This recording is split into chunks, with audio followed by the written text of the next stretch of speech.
Oh, man. There it All is. right. Good morning. Look, we have a guest. Point to the guest. Hello. All right. Tell people who you. Oh, was I supposed to click like friends and connect and all that stuff? I didn't do any of that. It's okay. Will they show up though? Comments will. Oh, comments Yeah. will show up. Yeah. People will see people and stuff. I think so. Brad. Was I supposed to hit a button? No. I'm just curious. Or does it matter? Just go ahead and start. Oh, sorry. Okay. I'm still learning. I'm not the here's the producer. Oh, look, there's Miss Vivian. Okay. That's all I was carrying. Okay. Thank you, Miss Vivian. There you go. For helping me feel better. And let's see. Looks like say is kind of. Hello. There we go. There. Awesome. No, because now you're cut off on the other Well, one. that's okay. There. You're prettier than I am. So, Good morning. Good morning. We're here having fun. We got Savanna. Savannah is our most reluctant guest. Would that be true? I was tired. I'm sorry. No. But she is the one that doesn't really like the public side of life, right?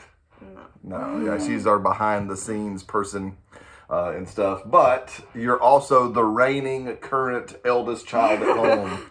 Dun, dun, dun. Yeah. So that means you get to lead.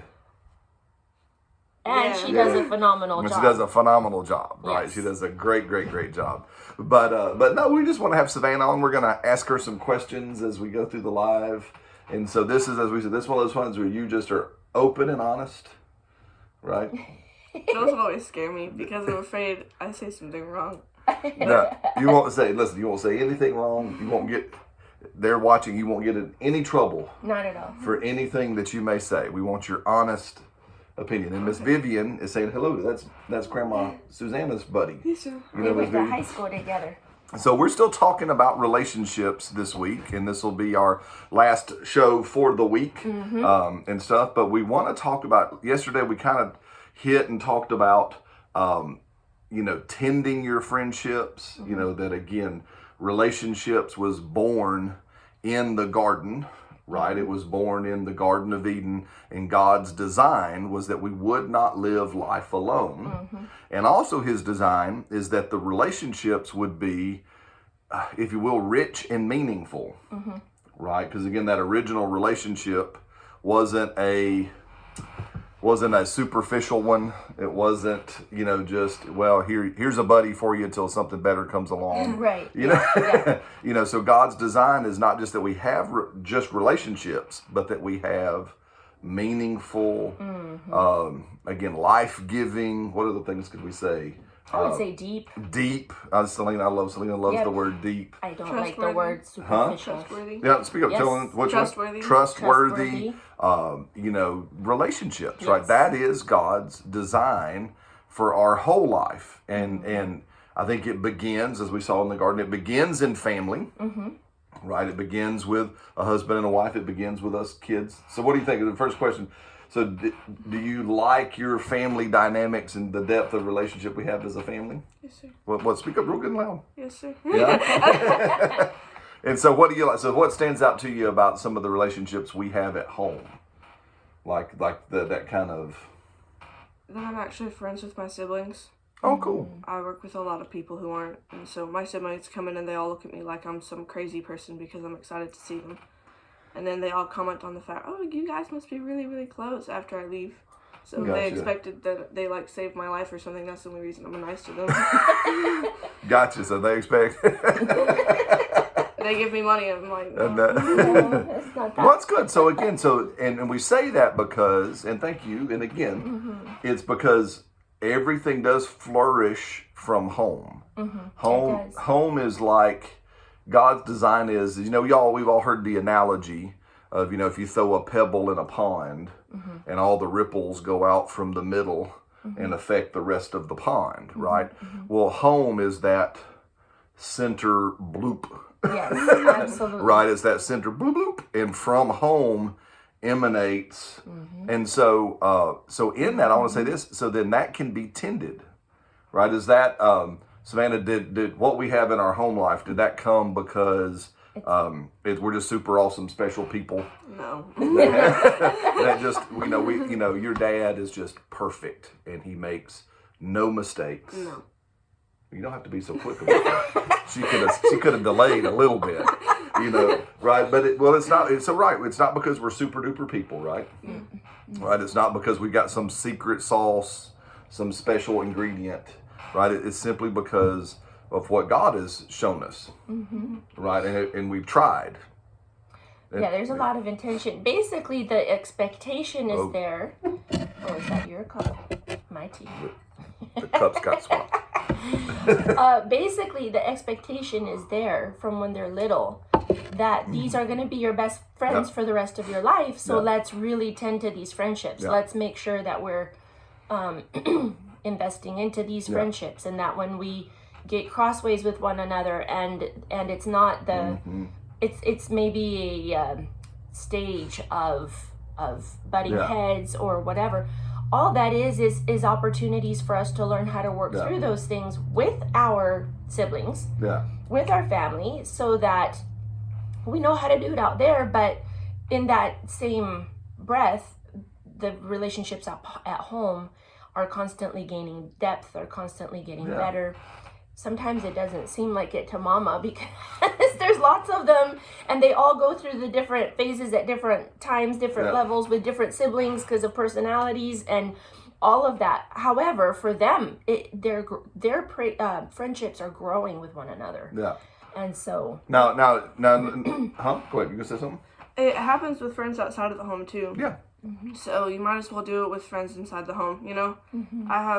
We had some friends come, and Mama used to babysit them like 4 times a week. And it got to the point where we would fight with each other like we were siblings. And then I'll look around and be like, wait, we're not related. Why are we fighting like this? And then like we'd be fine. But it kind of just shocked me, because most of the time you think friends are these awesome people who never make you angry, but they make their own siblings angry. So you all don't see the whole side of everybody until you spend a lot of time with them. So thankfully we're still friends with them, and they don't share any bad secrets about us or anything like that. Well, if they do, that's fine. But it's good. Savannah, you make a good point, because I think sometimes we think, I've seen, we've had that happen with Selena and I in adult friendships, is people say things like that. Well, man, why does this have to be so hard? Right? Sometimes people will come, man, being friends with you guys, it can just be so challenging. Why can't it just be easier? And as we processed over these years, right, I've realized, well, that's because we were trying to have something deeper, richer, more meaningful than just football and the weather. Yeah. Or how's work. Right. And not that those subjects aren't important. Yeah. But if you want something more, you're going to run into challenges, right? If you want something that's beyond surface, you're going to run into each other's stuff, right? You're going to run into each other's things. And so we've learned that, there's the famous verse, as iron sharpens iron, so one man's friend sharpens his countenance. And what little bit I've done, I've varied 3 times I've got to blacksmith, right? So I am not a blacksmith, but I have hit really hot metal before. I have played at it with his buddies, and some of the kids. So it's fun. It's fun. So, but when you do that and you grind stuff, there's sparks, there's heat, right? There's sweat. It's metal on metal. It's loud. It's work. Right, you get tired. There's pounding. Metal can't be comfortable. There's no way. Exactly. That whole metal isn't comfortable. I love that. I love that. Look at you, just like your mama. That's all. So metal isn't comfortable, but what you're creating will last forever. Yes. What you're creating will last a long time, and it's worth the tending. Right, and so that's again what we're talking about, and real quick with some time, because I got a couple of questions I want to ask Savanna that are related more to your age and stage that I want us to help people with. So we've talked about then tending your relationships, and the verse I didn't get to yesterday was, we all know it, I think it's in Colossians, and it says, whatsoever your hand finds to do it with all your might, or whatsoever you put your hand to, another verse says, that thing will prosper. And it's a direct context to talk about our work in the world. Whatever we do vocationally, the blessing of God will go into it and it'll prosper. But that also includes our relationships, our friendships. Yeah. when we put our hand, I was telling Selena about it, and I go, when you touch your friends and you got to touch, she goes, can you please not say that? That's a bad analogy. I said use the word connect. And yet here he is. But anyway, but when we put our hands to our friendship, when we invest into them, when we touch them, when we connect with them, when we put energy, that's the same process. So I say invest into them too. When you invest into those friendships, invest time, effort, brain space, all that. But it has to go both ways. If you're just investing a bunch of time, effort, and brain space, and they don't care, they're not investing it back, it's not a good friend. Man, look at you. Well, it happened to me a couple times, and it was exhausting, and it ended in tears, and it wasn't fun. Well, and again, Savanna, you hit a neat point, because that happens to all of us, not just you. Everyone that's watching, they will probably say the same thing. And not just when we're young. Not just when we're young. It happens when we're not young. And so we can talk about that real quick. If you have that one-sidedness, you just have to realize you just have a different degree of friendship. They're again, and I don't want to go. Jesus taught us in his life about rings of relationship. And Jesus had these rings. It went from the multitude into the 120, into the 70, into the 12, into the 3, and then there was John, his BFF. And so Jesus in his life taught us that there are rings, there are levels of relationship. And not everybody is going to fit into the inner levels. They went from a multitude, like literally thousands of people, right, all the way down to just a handful of people. But the handful of the people were close. Yeah. So what we learn in life is not everybody is going to be able to fit close, and nor are they supposed to. But Jesus taught us in his life, but he loved them all. There wasn't a lack of love. Right. Jesus didn't look at Peter, James, and John and go, I love you guys more than I love the multitude. Right? No, he loved everyone. He gave of himself to everyone. He connected with everyone where they would allow him. Because even on this, there were to be other people in the 12. Jesus went to a rich young ruler and asked him, said, hey, would you follow me? Would you be here with me? And he loved his situation more than he loved the opportunity to be close to Jesus. Now, again, I was listening to one of our teachers, Brother Keith Moore, said this, and this is just imagination, but I love the imagination. He said, man, I've often wondered if that rich young ruler wasn't Judas's replacement. Oh, wow. Yeah, that makes sense. Because here Judas was handling the finances of Jesus's ministry. Yeah. And Judas sold himself out for money. So we knew Judas loved money. Right? He had a love of money because he sold Jesus out for money. He was stealing from Jesus's money. Well, could not have been. Because you got to think about, now here's Brad's ology. Jesus probably had money left over when he died. That probably went into the early church to help fund the beginning of everything. Because he's a good husband. Yes. He wouldn't leave his bride, the church, struggling. So I think there was seed money that was all in this. So was the rich young ruler? Maybe. But the rich young ruler edited himself out, not Jesus. And guys, listen, that's one of the things we've learned. Sometimes you have to just let others edit themselves out, right? And if they edit themselves out, and you've endeavored to connect, and you've, right? So real quick, and I'll get some questions to Savanna.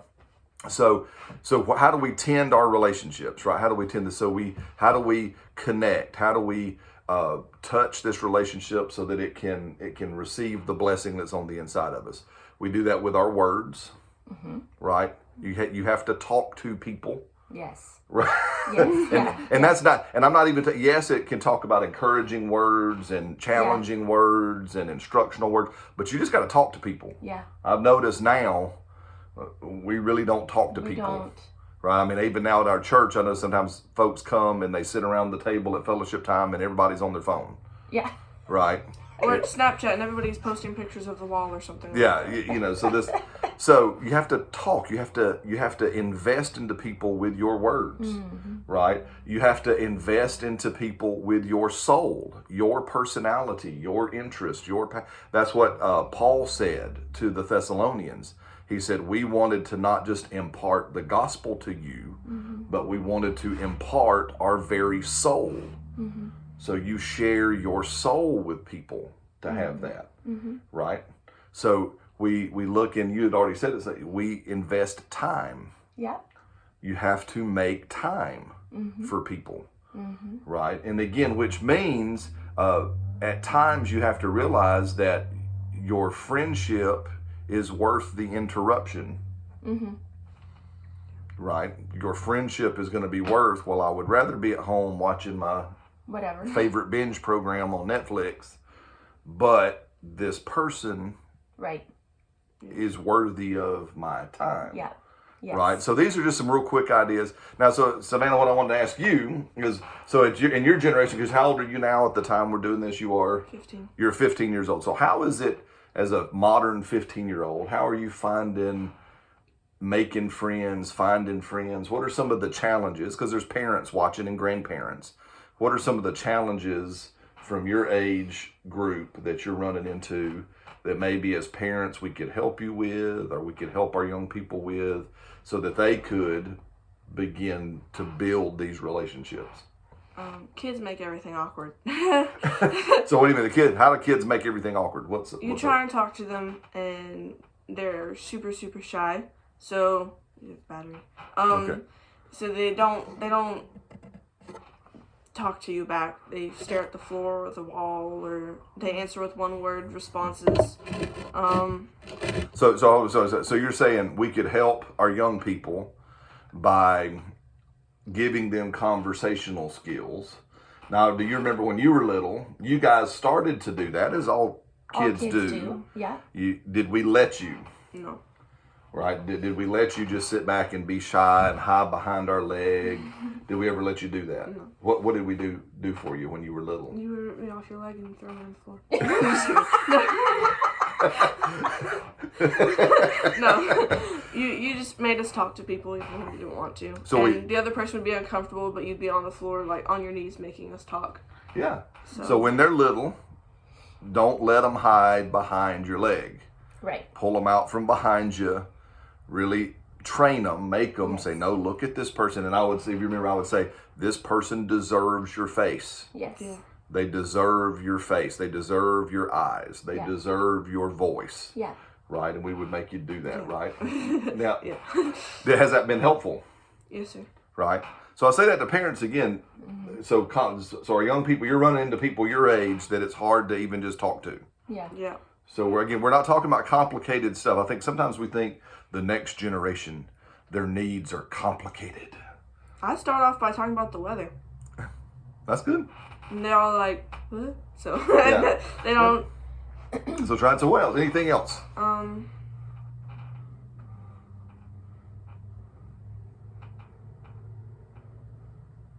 It's sometimes you don't know who to trust and who not to. Yeah. That can be hard sometimes. Yeah. Because, like, you tell them something that was dear to your heart, or something that you wouldn't really want anybody else to share with someone, and then they tell you something back, and so y'all think that you can trust them because you're mutually exchanging secrets, and then they end up telling other people, or they start rumors, or mishandle what you told them, and so it's hard to figure out who you can share your heart with. Yeah. Even if it's something as silly as like a song, and then they end up making fun of you about it because you like country music, like because and again, so again, and Savanna, that has been around from all human history, right? So I think something we can then teach our young people is be a trustworthy friend. When you've got somebody and they're talking to you, right? Yeah, learn how to value their vulnerability and their confidence. Yeah. Right.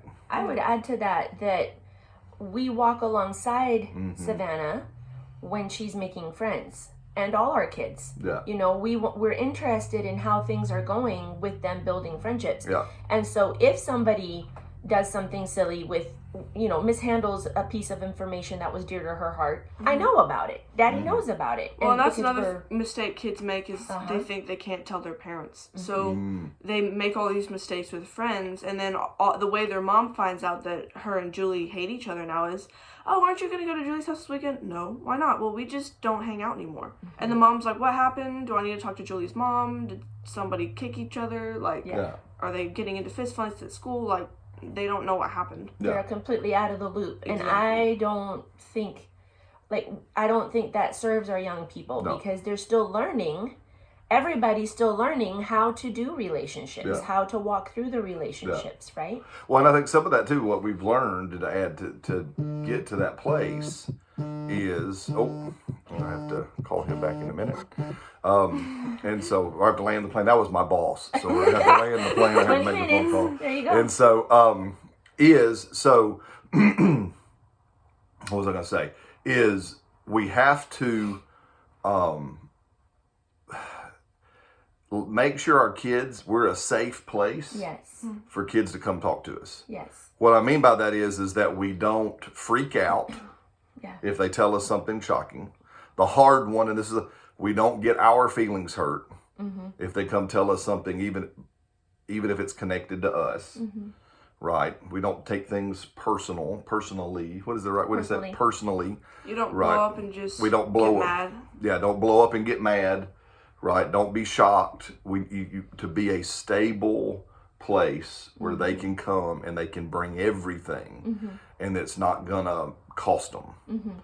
Yeah. Right? Do you feel like you can come talk to us? And if you do that, you win your teenager's heart, even if other people might say it's stupid, Yeah. But I've met people where their parents just completely obliterate them at the drop of a hat, and then they don't feel like they have someone to talk to. Yeah. So then they might end up going and talking to another 15-year-old, but they don't.